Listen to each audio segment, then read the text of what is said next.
Hello my dear ones. आज इस video में बताने वाली हूँ 7 ऐसे शानदार तरीके जिससे आप अपने कर्मास को सुधार सकते हैं। आपको किसी मंदिर में जाकर नाम जप करने की भी कोई ज़रूरत नहीं पड़ेगी।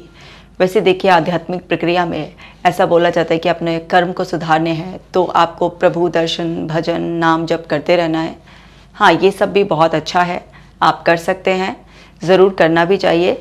लेकिन आज के युग में अगर आप इसी सब में बहुत ज़्यादा समय देंगे तो फिर आप अपने सामान्य जीवन को, जो मनुष्य जीवन मिला है, उसको अच्छे से नहीं जी पाएंगे और आप अपने कामों में पिछड़ते चले जाएंगे। तो ऐसा क्या करें हम जो डे टू डे एक्टिविटीज़ के साथ ही हम कुछ इतना अच्छा करें, ऐसे अच्छे तरीके से सोचें जिससे कि हमारा कार्मिक अकाउंट क्लियर होता रहे।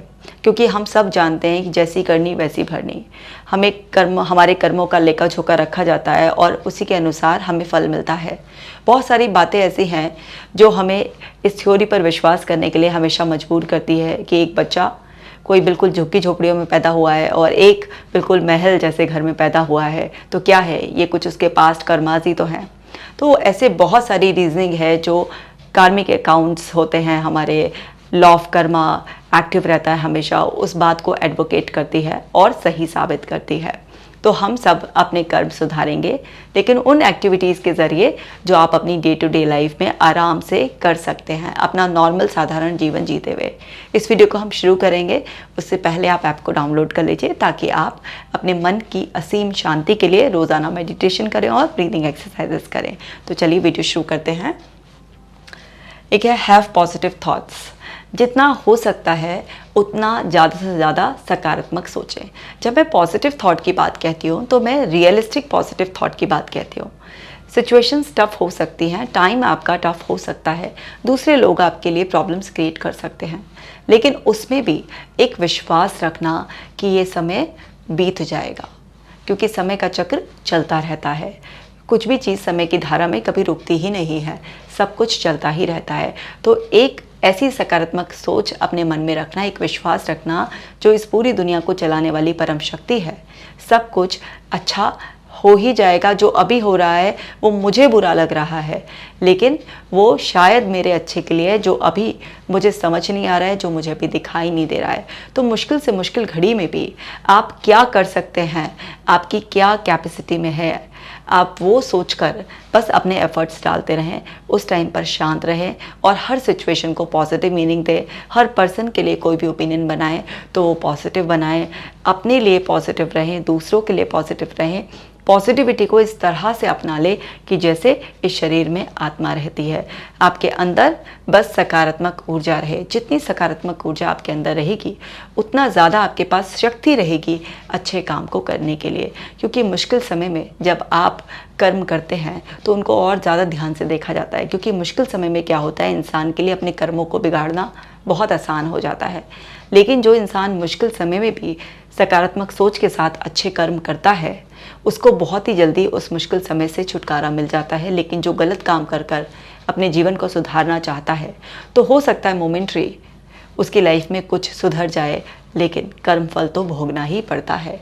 इसलिए सकारात्मक सोच बहुत ज़्यादा ज़रूरी है, क्योंकि वो आपको कुछ अच्छे काम करने के लिए प्रेरित करती है और इससे आप अपने कर्मों को मुश्किल से मुश्किल समय में भी अच्छा रख सकते हैं। इसी तरीके से नरिश योर स्पिरिट। हमारे अंदर की स्पिरिट, अंतरात्मा को, हमारी सोल को नरिश करने के लिए हमें वो एक्टिविटीज़ अपने डेली रूटीन में ज़रूर करनी चाहिए जिससे हमें मन की असीम शांति मिलती है, जिससे हमें बहुत सुख की अनुभूति होती है, ईश्वर के करीब हम महसूस करते हैं। अब उसमें आपको चाहे वो नाम जप करना हो वो भी आप कर सकते हैं, आपको कोई भी ध्यान की प्रक्रिया करना हो वो भी आप कर सकते हैं, आपको संगीत सुनना अच्छा लगता है, आपको कुछ कला की चीज़ों से प्रेम है, कुछ भी, आपको बस शांति में बगीचे में बैठना अच्छा लगता है, अपने लोगों के साथ हंसना मुस्कुराना अच्छा लगता है, किताब पढ़ना अच्छा लगता है, आपको कुछ भी करना ऐसा अच्छा लगता है जिससे कि आपको आत्मिक शांति मिलती है, वो ज़रूर करें। क्योंकि जितना आप अंदर शांत रहेंगे, जितना आपके अंदर की स्पिरिट कंफर्टेबल रहेगी, उतना ज़्यादा अच्छे विचार भी आपके अंदर रहेंगे, उतने अच्छे कर्म भी करेंगे और संतुष्ट रहकर आप अपने जीवन को जिएंगे। क्योंकि जिस व्यक्ति के अंदर संतुष्टि होती है वो गलत काम करने से हमेशा बचता है। लेकिन जो इंसान असंतुष्ट होता है, दुष्ट प्रवृत्ति का हो जाता है, उसके अंदर आत्मा हमेशा बेचैन सी कर लेता है, वही इंसान गलत कर्मों की तरफ जाता है। तो अपनी सोल को, अपनी स्पिरिट को नरिश करने के लिए ज़रूर डेली वो एक्टिविटीज़ करें जिससे भी आपको सुकून मिलता है। मतलब अपने दिन में से ज़रूर समय निकालें और अपने आप से कनेक्ट हो, क्योंकि हर व्यक्ति अपने आप को सबसे अच्छी तरीके से जानता है। आपके कोई भी इंसान कितना भी क्लोज हो, लेकिन वो कभी भी पूरी तरीके से आपको समझ नहीं पाएगा। लेकिन आप अपने साथ जब समय बिताएंगे, अपनी अंतरात्मा से जुड़ेंगे, तो वो जो आवाज़ अंतरात्मा से आएगी, उससे आप जब कनेक्ट होकर अपने जीवन को जिएंगे तो आपके सारे कर्म सुधर जाएंगे। इसी तरीके से फॉरगिव एवरीवन, सबको माफ़ कर लीजिए। इंसान गलतियों का पुतला है। आपसे भी गलतियां होती हैं, दूसरों से भी गलतियां होती हैं, लेकिन जब आप क्षमा देना सीख जाते हैं तो आप ना किसी के भी साथ कार्मिक जो डोर है वो बांधे नहीं रखते हैं। लेकिन लोग क्या सोचते हैं, कैसे माफ़ कर दूँ, कितना गलत किया है उसने मेरे साथ। मत माफ़ करो, बांधे रखो उस धागे को और उलझाते रहो। आपको ही फिर बार बार उनके साथ फेरे लेने पड़ेंगे। अब ये फेरे 7 जन्मों वाले शादी के फेरे नहीं कह रही हूँ मैं, गोल गोल घूमना पड़ेगा। कभी वो आपको हर्ट कर रहे हैं, कभी आप उन्हें हर्ट करोगे, फिर वो उसका बदला लेंगे, फिर वो हर्ट करेंगे, फिर आप और ज़्यादा सोचोगे हर्ट करने का। गोल गोल घूमते रहो उन्हीं के साथ। माफ़ करो, छुट्टी पाओ। अपने आप को भी तमाम जानी अनजानी गलतियों के लिए रोज़ाना माफ़ करो। दूसरे लोग जिसने भी मन वचन कर्म किसी भी तरीके से आपका हृदय दुखाया है, उसको भी माफ़ करो। माफ़ कर कर अपने जीवन को बिल्कुल साफ रखो। माफ़ी देने का क्या मतलब है? माफ़ी देने का मतलब ये नहीं है कि आप उस कर्म को भूल जाएंगे जो दूसरे ने आपके साथ किया था। बस आप उसको अगर याद भी रखेंगे तो मन में जो दुख कलेश है वो नहीं आएगा। आपका माफ़ करने का मतलब है कि आपने अपने दिल से वो सारा दुख मिटा दिया। आपने वो सब जो बैर, ईर्ष्या, गुस्सा, नफ़रत जो भी आपके अंदर पैदा हुई थी, उसे सब निकाल दिया। लेकिन जो दूसरे का किया है उससे आपने सीख जो ली वो ज़रूर याद रखें, क्योंकि इसका मतलब ये नहीं कि आपने माफ़ कर दिया तो आपने फिर से उसे लाइसेंस दे दिया कि आओ फिर से मेरे साथ कुछ गलत कर दो, क्योंकि मुझे तो अपने कर्म सुधारने हैं, मुझे तो बंधनों से मुक्त रहना है, तो फिर भी मैं तुमको माफ़ कर दूँ। नहीं नहीं नहीं, माफ़ी का ये बिल्कुल मतलब नहीं होता। फॉरगिवनेस एक चॉइस होती है जिसमें आप चुनते हैं अपने आप को हल्का करने के लिए। नहीं तो दूसरों के हर्ट का बोझ अपने सीने पर रख कर लेकर घूमो, चल नहीं पाओगे 4 कदम तक। तो आपको माफ़ी देनी है अपने आप को हल्का करने के लिए, अपने आप को बंधन मुक्त करने के लिए, लेकिन समझदारी से। और वो समझदारी क्या है कि दूसरे के गलत काम से सीख जरूर ले लो ताकि अपना बचाव कर सको, यानी कि दूसरे को मौका दे ना पाओ आपकी दोबारा से वो आपको वही पर्सन सेम तरीके से चीट करे या हर्ट करे। तो यहाँ पर एक कंप्लीट चॉइस के साथ आपको लोगों को माफ़ करना है, अपने आप को हल्का करना है। माफ़ी देने से आपके अंदर जो गुस्सा, नफ़रत, ईर्ष्या वगैरह नकारात्मक भाव पैदा हुए होते हैं, जो आपके अंदर आपको नेगेटिवली फीड कर रहे होते हैं, प्रोत्साहित कर रहे होते हैं कि आप भी उस इंसान के साथ कुछ गलत करें और आपके भी फिर कर्म बिगड़ेंगे। क्योंकि ये टिट फॉर टैट जैसा वो हम सोचते हैं ना, जैसे को तैसा ऐसा करना होगा हमें, तो उससे हमारे भी कुछ कर्म बिगड़ते हैं। तो हमें क्या है, अपने कर्मों को सुधारने के लिए, गलत कर्म से बचाने के लिए माफ़ी देना बहुत ज़्यादा ज़रूरी है। लेकिन अपना ही सुरक्षा कवच बनना भी ज़रूरी है, क्योंकि ईश्वर ने हमें बुद्धि से भी नवाजा है, तो हमें उस बुद्धि का भी इस्तेमाल करना है। इसी तरीके से sever ties with toxic people. भाई टॉक्सिक पीपल आसपास है, मैंने कितने से ना वीडियोस बनाई है ना इस पर, आप देख लेना अगर अभी तक नहीं देखे हो। तो टॉक्सिक लोग हमारे आसपास हैं जो हमेशा कुछ ना कुछ गलत बोलेंगे, क्रिटिसाइज़ करेंगे, रास्ते में मुश्किल आएंगे। उनसे हमें हमेशा दूर रहना है, क्योंकि ऐसे लोगों से अगर आप आसपास उनके रहते हो, उनसे जुड़े रहते हो, तो आप कितना भी कुछ भी भजन कीर्तन, अच्छा सोच, कुछ भी अपना आहार विचार व्यवहार कुछ भी अच्छा कर लो, लेकिन वो कुछ ना कुछ गंदा आपके ऊपर डाले बिना मानेंगे नहीं। तो बेटर ये है कि आपको इनसे डिस्कनेक्ट रहना है, इनसे दूरी बनाकर रहना है, क्योंकि ये मन ना ऐसा है कि दूसरों के नकारात्मक विचारों को बहुत जल्दी पकड़ लेता है। दूसरे को कुछ नेगेटिव एक्ट करता हुआ देखता है तो ये आपको भी वैसा करने के लिए कि जब दुनिया ही ऐसी, हम क्या करें, अच्छा लोक परलोक में जाके किसने देखा है, जो होगा बाद में होगा, भुगत लेंगे, अभी फ़िलहाल तो टेम्परेरी कंफर्ट चाहिए। तो ऐसे टॉक्सिक लोगों से आपको दूर रहना है, क्योंकि इनको देखकर आप नेगेटिवली इन्फ्लुएंस हो सकते हैं।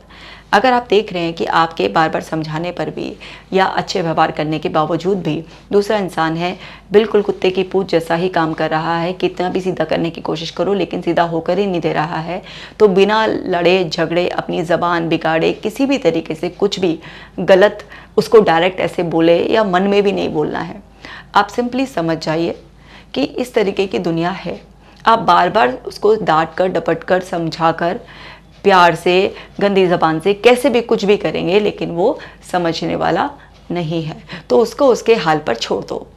चिंता करना फजूल की बंद कर दो, क्योंकि वास्तव में आप कितना भी अच्छा किसी के लिए सोच लेंगे, कितने भी हम्बल हो जाएंगे, कितना भी ईश्वरीय रूप धारण भी करने की कोशिश कर लेंगे, लेकिन कुछ लोग सदैव राक्षस प्रवृत्ति के थे, हैं और रहेंगे।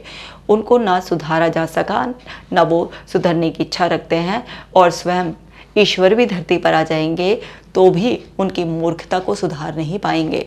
कुछ लोग ऐसे राक्षसी प्रवृत्ति के होते हैं, तो हमें उनसे बस दूरी बनानी है, क्योंकि हमें यहाँ पर थोड़ा सा स्वार्थी होना पड़ेगा। और वो स्वार्थ एक अच्छा सकारात्मक स्वार्थ है, वो हर व्यक्ति के अंदर होना चाहिए। अगर कोई व्यक्ति इतना भी स्वार्थी नहीं है तो फिर वो नासमझी में जीवन जी रहा है। इतना स्वार्थी ज़रूर होना चाहिए। इसी तरीके से बी ऑनेस्ट इन एवरीथिंग। जितना ज़्यादा आप ईमानदार हो सकते हैं उतना ज़्यादा ईमानदार रहने की कोशिश कीजिए। आप जो भी काम कर रहे हैं, जो भी सर्विसेज ऑफ़र कर रहे हैं, किसी इंसान के लिए कुछ भी हेल्प कर रहे हैं, किसी को कुछ कमिट कर रहे हैं, कुछ भी जो आपके एक्शंस हैं, जितना आप उसमें ऑनेस्ट रहेंगे, आपके अंदर डुअलिटी कम होगी, कॉम्प्लिकेटेड आप कम होंगे, और ऑनेस्टी के साथ किसी दूसरे को सर्व करेंगे, कुछ भी जो कहेंगे, आपके अंदर जितनी सच्चाई होगी उतना ज़्यादा आपके काम बढ़िया होंगे। कभी कभी ऐसा होता है कि आप ऐसी पोजीशन पर होते हो जहाँ पर आपको एकदम साफ नहीं आप बोल सकते, थोड़ा सा आपको पॉजिटिव मैनिपुलेशन की ज़रूरत होती है, लेकिन यहाँ पर आपकी इंटेंशन चेक की जाती है। एक्शन से ज़्यादा वो सुप्रीम पावर आपकी इंटेंशन चेक करती है। जैसे आपने सुना होगा कि झूठ भी अगर बोला जाए और उस झूठ के पीछे किसी की भलाई हो तो फिर वो झूठ एक सच से भी बड़ा होता है ना। तो इस तरीके से आपने ऐसे बहुत सारी कहानियाँ सुनी होगी। जैसे एक बार मैंने एक कहानी सुनी थी कि एक बार एक गाय बहुत ही तेज़ी से ऐसे बदहवास स्थिति में भागी जा रही थी और वो भागी जा रही थी बेसुध होकर। तो वो एक आदमी ने देखा कि वो गाय भागी जा रही है, तो वो गाय जिस तरफ गई थी उसने जाते हुए देख लिया था, लेकिन पीछे से एक आदमी उस गाय को मारने के लिए अपने हाथ में एक औजार लेकर उसके पीछे भाग रहा था। तो उस आदमी ने उससे पूछा कि तुमने गाय को भागता हुआ देखा? तो उसने देखा था, लेकिन उसने बोला नहीं, मैंने नहीं देखा। उसने बोला फिर भी कुछ तो ध्यान दो होगा। तो उसने बोला हाँ, वो उधर गई है। मतलब उसने दूसरी तरफ बताया जिस तरफ वो गाय नहीं गई थी। तो उसने क्या किया, उसने झूठ बोला। लेकिन झूठ क्यों बोला? उस गाय को, जिसको हम माँ कहते हैं, उसकी जान को बचाने के लिए। तो ये झूठ क्या है? ये झूठ से भी आपको अच्छे कर्म का ही फल मिलेगा, क्योंकि यहाँ पर आपने किसी निर्दोष की जान बचाई है। तो ऐसा कोई भी झूठ अगर या मैनिपुलेशन आप कुछ करते हैं कभी जिसमें कि किसी की भलाई है, तो वो भी आपके गुड कर्मा में ही आता है। तो कोशिश करिए जितना ज़्यादा ऑनेस्ट रह सकते हैं ऑनेस्ट रहिए, और नहीं तो अपने इंटेंशंस को प्योर रखिए कि अगर कोई चीज़ अभी घुमाने की आपको ज़रूरत भी है, लेकिन उसके पीछे अल्टीमेट जो इंटेंशन है वो सही ही है। इससे भी आपके कार्मिक अकाउंट्स बिल्कुल ठीक हो जाते हैं। इसी तरीके से एक्सटेंड ए हेल्पिंग हैंड। जब आप दूसरों की मदद करते हैं, दूसरों की तरफ आप ना मदद का हाथ बढ़ाते हैं, तो इससे भी आपके कार्मिक अकाउंट्स बहुत ही क्लियर होते हैं। जो भी आपके बैड कर्मास होते हैं उनका इफ़ेक्ट कम हो जाता है और आपके गुड कर्मास रजिस्टर होते रहते हैं। अभी जब हम किसी की मदद करते हैं तो आप देखिए कि उसके दिल से दुआ निकलती है और दुआ वो आपको लगती है। और जब किसी की दुआ आपको मिलती है तो कहते हैं ना कि दवा से भी ज़्यादा दुआ काम करती है। यानी कि वो जो ब्लेसिंग्स हमको मिलती है वो हमें बुरे कर्मों को काटने में भी मदद करती है, और वो ब्लेसिंग्स हमारे अंदर इतना हैप्पीनेस का हार्मोन लेवल्स बढ़ा कर रखती है कि हम नेचुरली मोटिवेटेड होते हैं और अच्छा करने के लिए। क्योंकि वास्तव में आप किसी की मदद कर देखिए कितना आपको सेटिस्फैक्शन मिलता है। एक छोटी सी मदद भी आपकी, जो आपके लिए छोटी है, वो किसी के लिए बहुत बड़ी हो सकती है। और जो उस चेहरे पर मुस्कुराहट आती है, जब वो आपके चेहरे पर कनेक्ट होती है, तो आपके अंदर इतना संतुष्ट संतुष्टि और अंदर से एक ऐसा बल मिलता है, ऐसे जैसे कि ईश्वर खुद ही आपके सर पर हाथ रखकर आपको बोल रहे हो, मेरे बच्चे, मेरे शेर बच्चे, बहुत अच्छा किया, शाबाश। बिल्कुल ऐसी वाली फीलिंग आती है। तो ज़रूर हमें ऐसा करना चाहिए। लर्न फ्रॉम योर मिस्टेक्स, अपनी गलतियों से सीखना चाहिए, है ना। गलतियों कौन नहीं करता, सब करते हैं, लेकिन जो अपनी गलतियों से सीखता है तो वो क्या है, अपने कर्मों को बिगाड़ने से बचा लेता है। एक बार गलती करना अलाउड है। ईश्वर बहुत अच्छी तरीके से जानते हैं कि मेरी ही बनाई हुई दुनिया में मेरे ये प्यारे से बच्चे जो हैं ये गलती करेंगे, माया का पर्दा है इनके ऊपर। लेकिन एक बार आपने गलती कर ली तो उससे सीख लीजिए, क्योंकि ईश्वर ने ये भी शक्ति दी है आपको कि आप सीख कर अपनी गलतियाँ सुधार सकते हैं। तो अपनी मिस्टेक से सीखिए और फिर नेक्स्ट टाइम उसी चीज़ को सुधार कर लीजिए। तो इससे क्या होगा, जो आपका कुछ गलत कर्मा था वो सुधर जाएगा और इस तरीके से आप धीरे धीरे ट्रेंड होते चले जाएंगे, आपकी गलतियां कम होती चली जाएंगी और आपसे अच्छे एक्ट्स होते चले जाएंगे। दूसरे लोगों को भी इंस्पायर कर पाएंगे, दूसरे लोगों के रोल मॉडल्स भी बन जाएंगे। खुद तो अपने आप को सुधारेंगे ही, न जाने कितनों को सुधरने की वजह दे देंगे। तो इन सब एक्टिविटीज़ से, जो कि डे टू डे एक्टिविटीज़ हैं, आप अपनी डेली रूटीन की लाइफ में आराम से कर सकते हैं। और अगर आप नास्तिक भी हैं तो ये कर लीजिए, तब भी आपके कर्म सारे सुधर जाएंगे। तो बहुत ही सिंपल और बहुत ही इफ़ेक्टिव हैं। और इसमें ऐड ऑन करके आप भजन, कीर्तन, नाम जप कुछ भी कर सकते हैं। वो तो सब आपकी इच्छा है, आपकी श्रद्धा के ऊपर है। लेकिन ये वीडियोस खासतौर से उन लोगों के लिए है जो ये कहते हैं मेरे पास ऐसे कोई भी रोज़ाना पूजा करने के लिए, इतना मंदिर जाने के लिए समय नहीं है, या फिर मैं तो मानता ही नहीं ईश्वर है। तो उन सब लोगों के लिए वीडियोज़ है कि अगर आप ये सब करते हैं तो बिना माने या बिना ईश्वर के द्वार पर जाए हुए भी आप अपने कर्मों को सुधार सकते हैं। इस वीडियो को सबके साथ शेयर कीजिए, क्योंकि आजकल ऐसे लोगों की तादाद ज़्यादा है जिनके पास इतना समय नहीं होता है कि वो अलग से कुछ इस तरीके की पूजा अर्चना विधि विधान करें जिससे उनके कर्मों की शुद्धि हो सके। लेकिन ये इतनी सिंपल टेक्निक है कि ये सब कर सकते हैं, घर बैठे आराम से, वर्क प्लेस पर, कहीं पर भी हो, ये सब आप आराम से फॉलो कर सकते हैं। अपना खास ख्याल रखिएगा, अच्छे कर्म करते रहिएगा, मुस्कुराते रहिएगा। मैं मिलूंगी आपसे नेक्स्ट वीडियो में।